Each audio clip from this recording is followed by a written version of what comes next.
नमस्कार मित्रांनो, तुमचं पुन्हा एकदा स्वागत करतो माझ्या यूट्यूब चॅनलवरती, ज्याचं नाव आहे मंगेश डायरीज. तर मित्रांनो, आज आपण ट्रेकिंगसाठी जात आहोत लोणावळ्या शेजारील एका किल्ल्यावरती, ज्याचं नाव आहे लोहगड. मित्रांनो, मी जिकडे राहतो म्हणजेच तळेगाववरून या गडाचं अंतर आहे 30 किलोमीटर. जर तुम्ही पुण्याहून येत असाल तर या गडाचं अंतर आहे 64 किलोमीटर. त्याचप्रमाणे तुम्ही जर मुंबईवरून येत असाल तर या गडाचं अंतर आहे 101 किलोमीटर. आता तुम्ही कोणत्या वाहनाने इथपर्यंत येत आहे त्यावरती डिपेंड आहे की तुम्हाला किती वेळ लागेल. तळेगाववरून लोहगड जास्त दूर नाही, म्हणून आम्ही सर्वजण सकाळी 8 वाजता बाईक घेऊन घराबाहेर पडलो. जाताना मार्गामध्ये वडगाव, कानेफाटा, कामशेत, कार्लाफाटा ही गावे लागतात. कार्लाफाट्यावरून डावीकडे वळण घेऊन थेट मळवली स्टेशनवरती आपण पोहोचतो. त्यानंतर रेल्वे फाटक ओलांडून आम्ही भाजेगावात पोहोचलो. या ठिकाणी पुरातन काळातील प्रसिद्ध भाज्या आहे, तसेच भाजे धबधबा देखील आहे. हा पर्यटकांना नेहमी आकर्षित करतो. त्यानंतर काही डोंगराच्या घाटाची चढाई करून आम्ही पुढे पोहोचलो. जाण्यासाठी मार्ग चांगला असल्याने बाईक सहज जाते. भोवताली निसर्गरम्य वातावरण, दुरून दिसणारा लोहगड आणि शेजारी दुसरा किल्ला म्हणजे विसापूर. तब्बल 9 वाजता आम्ही गडाच्या पायथ्याशी पोहोचलो. पायथ्याशी पार्किंग करताना काही माकड दिसली.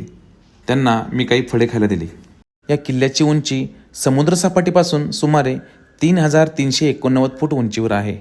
लोहगड या नावाचा अर्थ आहे लोखंडासारखा मजबूत किल्ला.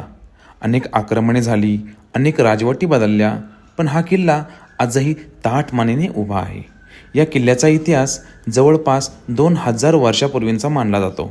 सातवाहन, चालुक्य, राष्ट्रकूट, यादव, बहामनी, निजामशाही आणि नंतर आदिलशाही अशा अनेक राजवटींनी या किल्ल्यावरती राज्य केले. प्रत्येक काळात या किल्ल्याचे सामरिक महत्त्व कायम राहिले. इसवी सन 1657 छत्रपती शिवाजी महाराजांनी लोहगड स्वराज्यात सामील केला. हा किल्ला स्वराज्यासाठी अत्यंत महत्त्वाचा होता, कारण कोकण आणि दख्खन यांना जोडणारा घाटमार्गावर लक्ष ठेवण्यासाठी हा किल्ला उपयोगी पडत असे. महाराजांनी सुरत मोहिमेतून मिळालेला काही खजिना लोहगडावर सुरक्षित ठेवला होता, अशी ऐतिहासिक नोंद आहे. त्यामुळे हा किल्ला केवळ संरक्षणासाठी नव्हे तर खजिना सांभाळण्यासाठीही महत्त्वाचा होता. 1665 पुरंदराच्या तहानंतर हा किल्ला मुघलांकडे गेला.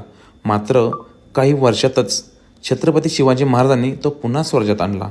हे स्वराज्याच्या ऐतिहासिक अभिमानास्पद मान आहे. लोहगडावर चढताना आपल्याला 4 भव्य दरवाजे लागतात: गणेश दरवाजा, नारायण दरवाजा, हनुमान दरवाजा आणि महादरवाजा. या दरवाजांची बांधणी आजही मजबूत आहे आणि त्या काळातील स्थापत्यकलेला उत्कृष्ट मानली जाते. किल्ल्यावर पाण्याची अनेक टाकी, जुनी बांधकाम आणि तटबंदी ही पाहायला मिळते. यावरून त्या काळातील नियोजन आणि अभियांत्रिकी किती प्रगत होते याची जाणीव होते. लोहगडाचे सर्वात मोठे आकर्षण म्हणजे विंचू काटा.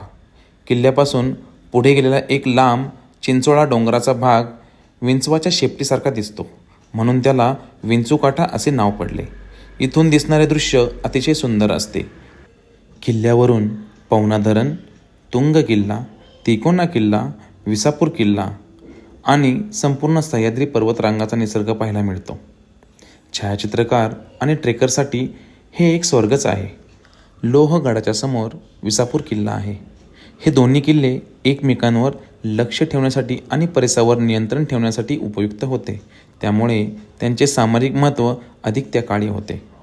लोहगड हा फक्त एक किल्ला नाही, तर तो आपल्या महाराष्ट्राच्या इतिहासाचा, शौर्याचा आणि स्वराज्याच्या पराक्रमाचा साक्षीदार आहे.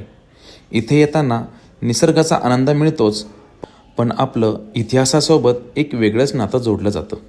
जर तुम्हालाही इतिहास, ट्रेकिंग आणि निसर्गाची आवड असेल तर आयुष्यात एकदा तरी लोहगडाला नक्की भेट द्या. हा अनुभव कायम लक्षात राहील.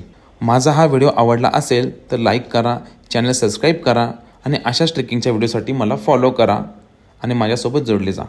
थँक्यू.